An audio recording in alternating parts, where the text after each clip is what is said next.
Mesdames et messieurs les ministres, monsieur le directeur général, madame l'ambassadrice, mesdames et messieurs les présidents, il y a tout juste un an se tenait la réunion de haut niveau pour la couverture santé universelle qui a vu l'adoption de la déclaration politique sur ce sujet. Nous ne savions pas alors à quel point nos engagements en faveur de la couverture santé universelle pouvaient être décisifs dans les mois qui suivraient. Et les conséquences sanitaires, sociales, économiques, humaines de la pandémie de Covid-19 sont un rappel que la recherche d'une couverture santé universelle est essentielle pour être mieux préparé à faire face à la prochaine crise sanitaire. Pourtant, avec l'émergence de la Covid-19, nos systèmes de santé ont été et sont toujours durement mis à l'épreuve, y compris dans les pays les plus avancés en matière de couverture santé universelle. Nous avons dû faire face à des services de santé sous tension, voire à saturation.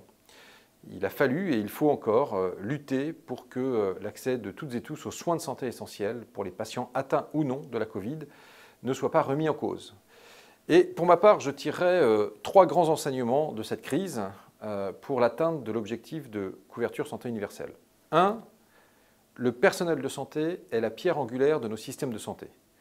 S'il n'y a pas un nombre suffisant de médecins, de personnels infirmiers, de sages-femmes, sans un bon niveau de formation, ni une répartition équitable de ces personnels sur le territoire, je le vis dans la ruralité, sans des équipements de protection adéquats, alors il ne peut pas y avoir d'accès pour tous à la santé.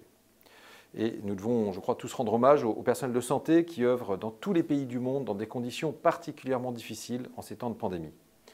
La France s'engage d'ailleurs aux côtés de l'OMS avec la création de l'Académie de Lyon pour un accès élargi à la formation des cadres et personnels de santé.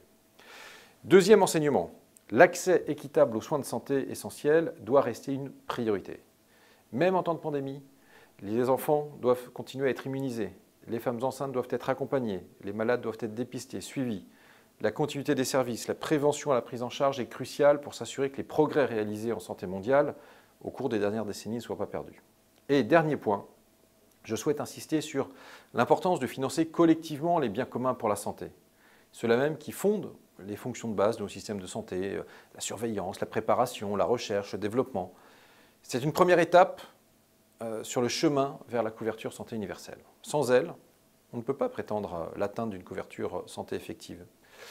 La crise sanitaire nous appelle à confirmer nos engagements vers la couverture santé universelle dans un contexte nouveau où les investissements collectifs dans les piliers du système de santé, dans les fonctions de santé publique seront cruciaux. Et c'est tout le sens du partenariat de la France et de l'Europe avec les pays africains et des efforts faits par la France sur le terrain dans les pays fragiles en réponse à la crise.